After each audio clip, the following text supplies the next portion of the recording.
Andalib Rahman Partha ২০ April ১৯৭৪ খ্রিস্টাব্দের বাংলাদেশের অবিভক্ত বরিশাল জেলার ভোলা দ্বীপের একটি সম্ভ্রান্ত বাঙালি মুসলমান খানদানে জন্মগ্রহণ করেন, যারা বালিয়ার তালুকদার বংশ হিসাবে পরিচিত। তার পূর্বপুরুষ মুঙ্গা খাঁ ১৮ শতাব্দীতে আফগানিস্তানের গরমুশির হতে বৃহত্তর বরিশালের শালুকা গাঁওয়ে বসবাস শুরু করেন।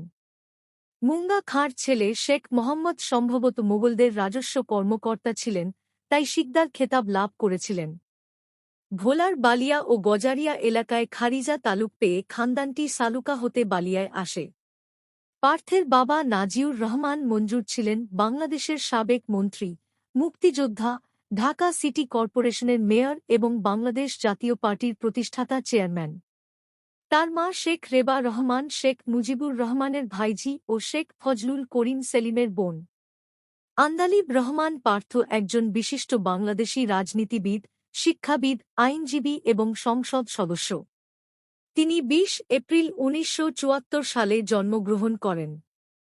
তার শৈশব এবং কৈশোরকাল কেটেছে বাংলাদেশে। প্রাথমিক এবং মাধ্যমিক শিক্ষা শেষে উচ্চশিক্ষার জন্য তিনি দেশের বাইরে গমন করেন। পরবর্তীতে তিনি বাংলাদেশ জাতীয় পার্টির একজন সক্রিয় সদস্য হিসেবে রাজনীতিতে যোগদান করেন। বর্তমানে তিনি বাংলাদেশের রাজনীতিতে গুরুত্বপূর্ণ ভূমিকা পালন করছেন এবং বিভিন্ন সামাজিক ও রাজনৈতিক ইস্যুতে সক্রিয় অংশগ্রহণ করছেন। আন্দালিব রহমান পার্থ এলএলবি করার জন্য লন্ডনে যাওয়ার আগে প্রথমে সেন্ট জোসেফ উচ্চ বিদ্যালয়ের এবং পরবর্তীতে গভর্নমেন্ট ল্যাবরেটরি হাই স্কুলের ছাত্র ছিলেন। ছাত্র জীবনে তিনি ছিলেন একজন প্রখর মেধাবী ছাত্র। তিনি ১৯৯৭ সালে লিঙ্কনস ইন থেকে বার পরীক্ষায় পাশ করেন। এরপর দেশে ফিরে আসেন এবং ব্যারিস্টার রফিকুল হকের তত্ত্বাবধানে একজন শিক্ষানবিশ হিসেবে যোগদান করেন এবং ৩ বছর তার সাথে কাজ করেন।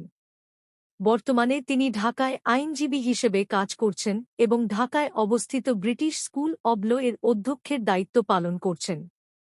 ২০০০ সাল থেকে আন্দালিব রহমান পার্থ তার বাবা নাজিউর রহমান মঞ্জুর সাথে রাজনীতিতে সক্রিয়ভাবে জড়িয়ে পড়েন। ২০০৮ সালের এপ্রিল মাসে তার বাবার মৃত্যু হলে আন্দালিব বাংলাদেশ জাতীয় পার্টির বিজেপি চেয়ারম্যান নির্বাচিত হন। ২০০৮ সালের নবম জাতীয় সংসদ নির্বাচনে ভোলা ১ আসনে ৪ দলীয় জোটের প্রার্থী হয়ে নির্বাচনে অংশগ্রহণ করেন এবং আওয়ামী লীগের প্রার্থী ইউসুফ হোসেন হুমায়ুনকে পরাজিত করে বিজয়ী হন।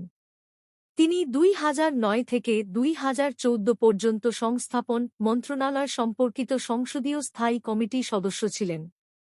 ২০১৪ সালের নির্বাচনে তার দল বিএনপির নেতৃত্বে নির্বাচন বয়কট করে। ২০১৮ সালের একাদশ জাতীয় সংসদ নির্বাচনে তিনি ঢাকা ১৩ আসনে ঐক্যফ্রন্ট ও ২০ দলীয় জোটের প্রার্থী হয়েছেন। তিনি ঢাকা ১৭ ও ভোলা ১ আসনে মনোনয়নপত্র সংগ্রহ করেছিলেন।